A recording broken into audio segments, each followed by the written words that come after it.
నమస్తే గురూజీ గారు, మీ పాదాలకు శతకోటి వందనాలు. మా ఆశీస్సులో ఉంటుంది తల్లి. హలో. చెప్పమ్మా, మీ పేరు? మా పేరు తిరుమల అండి. తిరుమల. మీ భర్త పేరు? శ్రీనివాస్ అండి. శ్రీనివాస్. ఓకే, ఏం పని చేస్తూ ఉంటారు? మాది స్క్రాప్ షాప్ అండి. Scrap business. అవును. మంచిగా జరగాలి బిజినెస్, మంచి బిజినెస్ అది. జరగట్లేదండి, అసలు గిరాకీ అంటే ఏం రావట్లేదు. ఓకే ఓకే, ఎన్ని సంవత్సరాల నుంచి చేస్తున్నారు? మా ఆయన 20 years నుండి చేస్తున్నారండి. సరే తల్లి, బిజినెస్ ఎప్పటి నుంచి డౌన్ అయింది? మా మామయ్య గారు 2010లో చనిపోయారండి. అప్పటి నుండి ఏం బాగా అంటే అప్పటి వరకు మీ మావయ్య గారు ఉన్నారు, వాళ్ళకి బాగా అచ్చొచ్చింది, ఇది మీకు అచ్చ రాలేదు అని అర్థమైంది ఇప్పుడు. అంటే తనే షాప్ లో కూర్చునేవారు, అందుకే బాగా నడిచేది. అదే అతనికి బాగా అచ్చొచ్చింది బిజినెస్. అవునండి. అయితే తను కొంచెం సివిల్ కాంట్రాక్ట్ కూడా చేస్తారండి. కాంట్రాక్ట్ ఏం రావట్లేదు ఈ మధ్యలో అసలు. సరే తల్లి, ఆరోగ్యం కూడా ఎప్పటికీ బాగుండదని బాధపడుతుంటారండి. ఏమైంది ప్రాబ్లం ఆరోగ్యానికి?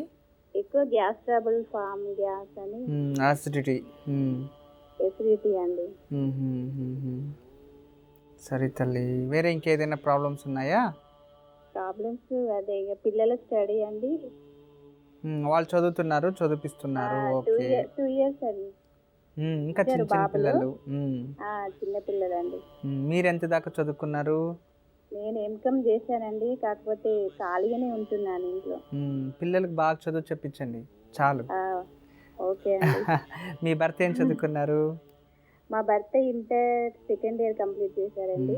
సరే, చిన్నప్పటి నుండే ఇక బిజినెస్ లో స్టార్ట్ చేశారు కాబట్టి అందులోనే వెళ్తున్నారు. అంతే, ఏదో ఒకటి బతకడానికి ఏదో ఒక జీవితం కావాలి కదా తల్లి. మనకి ఇప్పుడు ఎడ్యుకేషన్ ఉన్నోళ్ళంతా మనం మంచి ఉద్యోగాలు అనేది ఏం లేదు, ఎడ్యుకేషన్ లేని వాళ్ళు కూడా మంచి ఉద్యోగాల్లో ఉన్నారు. అంతా భగవంతుడి విధి అది. ఆ కర్మానికి తగినట్టుగా, ఆ కాలానికి తగినట్టుగా అలా ఉంటుంది. వెనుక కాలంలో SLC చదువుతున్నో చాలా అంత జ్ఞానం వచ్చేది. ఈ కాలంలో PhD చేసినా కూడా వాళ్ళకి జ్ఞానం లేదు. అవును కదా? అవునండి. అంతే, అంటే వెనుకకి ఇప్పటికీ, అంటే ఇంతకు ముందు బిఫోరు ప్రజెంట్కి చాలా కాలం మారిపోయింది. అప్పుడు పాఠాలు అలాగే ఉండేవి, ఆ కోచింగ్ అలాగే ఉండేది. మట్టి పైన కూర్చోబెట్టుకొని ఆల్ రాయించేవారంట స్కూళ్ళల్లో. ఇప్పుడు ఏసీలు పెట్టి బుక్లు ఇచ్చి పెన్సిల్స్, రబ్బర్స్ ఇచ్చినా కూడా చదువుతలేదు పిల్లలు. అవునండి. అవన్నీ పరిస్థితులు తల్లి. అంతే, చదువు అనేది కాదు, వాళ్ళకి ఎంత జ్ఞానం ఉంది అనేది ముఖ్యం ఇక్కడ. సరే అమ్మా, మంచిది. జన్మజాతకం చూస్తున్నాను, చాలా బాగుంది, కుటుంబ స్థానాన్ని చూపిస్తుంది. మీరు 2009-10లో ఇల్లు ఏమైనా కట్టారా తల్లి? అవునండి. 2010 మా మామయ్య గారు చనిపోయిన తర్వాత 2011లో ముగ్గు పోసామండి. ఆ రోజు స్టార్ట్ చేసాం 2011లో. సరే తల్లి, జన్మజాతకం అయితే చాలా బాగుంది, చాలా మంచి యోగంలో జన్మజాతకం వచ్చింది. బాగానే ఉంది తల్లి, ప్రాబ్లం లేదు. ఇంకా దాదాపు ఇంకా 2 సంవత్సరాలు అంత మంచిగా లేదు తల్లి మీ భర్తకు టైము. గురూజీ, ఇచ్చాపురం నుంచి సంధ్యా కాలర్ లైన్లో ఉన్నారు, వారితో మాట్లాడదాం. హలో. నమస్తే అండి. నమస్కారం అండి సంధ్య గారు, ఎవరి గురించి తెలుసుకోవాలనుకుంటున్నారు? నా గురించి తెలుసుకోవాలనుకుంటున్నానండి. తప్పకుండా అండి, మీ నక్షత్రం చెప్పండి. నక్షత్రం ధనిష్ట నక్షత్రం. సరేనండి, మాట్లాడండి గురూజీతో. నమస్తే అమ్మా. నమస్తే గురుగారు, మీ పాదాలకు వందనాలు. మా ఆశీస్సులో ఉంటుంది తల్లి. ధనిష్ట నక్షత్రం ఏ రాశి తల్లి? మకరనా, కుంభనా? మకర రాశి గురుగారు. మకర రాశి. ఎన్నో కూతురు మీరు? నాన్నకి ఇద్దరండి. ఇద్దరు ఆడపిల్లలేనా? మీరు జ్యేష్ఠనా కనిష్టనా? జ్యేష్ఠ పుత్రిక, ధనిష్ట నక్షత్రంలో జన్మించారు. జన్మజాతకం అయితే చాలా బాగుంది తల్లి. నాన్నగారికే దోషం ఉంది. ఏం దోషం గురుగారు? చెప్తాను. నాన్న ఏం పని చేస్తారు? నాన్న ఆర్మీ, ప్రస్తుతం ఆర్మీలో జాబ్ చేస్తున్నారు గురుగారు. ఎన్ని సంవత్సరాల నుంచి? ఇప్పటికి అంటే కరెక్ట్ గా తెలీదు. ఇప్పుడు ఆర్మీలో ఏ డిపార్ట్మెంట్లో ఉన్నారు? ఆర్మీ ASCలో ఉన్నారు గురుగారు. ఓకే ఓకే, మంచి పొజిషన్లోనే ఉన్నారా? సరే తల్లి, పితృదోషం వచ్చిందమ్మా నాన్నకి పితృదోషం వచ్చింది. ఆ పితృదోషం పిల్లలకి వచ్చినట్టుంది. నువ్వేం చదువుతున్నావు? నేను ఇప్పుడు ఇంటర్ ఫస్ట్ ఇయర్ గురుగారు. ఏ గ్రూప్ తీసుకున్నావు తల్లి? CEC గురుగారు. సరే తల్లి, నెక్స్ట్ ఇయర్ ఫైనల్కి నువ్వు డిగ్రీకి ఫైనల్ చేస్తావు ఏది వెళ్ళాలని. ఉమ్. మ్మ్. సరే నాన్న, ఇప్పుడు ఏం ఇప్పుడు చదువు? మా ఊర్లో నా జాతకం చూపించారు గురుగారు. సరే. జాతకం చూపిస్తే పూజారి గారు అంటున్నారు కొంచెం సర్పదోషం ఉంది అంటున్నారు. తర్వాత కొంచెమేనా? అంటే మామూలుగా సర్పదోషం ఉందా లేదా కనుక్కోవడానికి. ఓ అంతేనా? దానికి ఎందుకు తల్లి భయము, అంత టెన్షన్? సర్పదోషం అంటే లైఫ్ మ్యాటర్ కదా, ఇప్పుడు నుంచే జాగ్రత్తలు పడితే మంచిదని.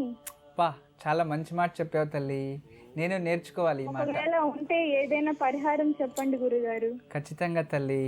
ఇప్పుడు నేను నువ్వు ఎడ్యుకేటెడ్, నీకు ఒక ప్రశ్న అడుగుతాను, ఆన్సర్ ఇవ్వాలి, సరేనా? సరే గురుగారు. జీవితంలో దోషం లేని మనిషి ఉన్నాడా? లేదు గురుగారు. అందరికీ అన్ని దోషాలు వస్తాయి, ఏ దానికి కంగారు పడకూడదు ఏ రోజు, సరేనా?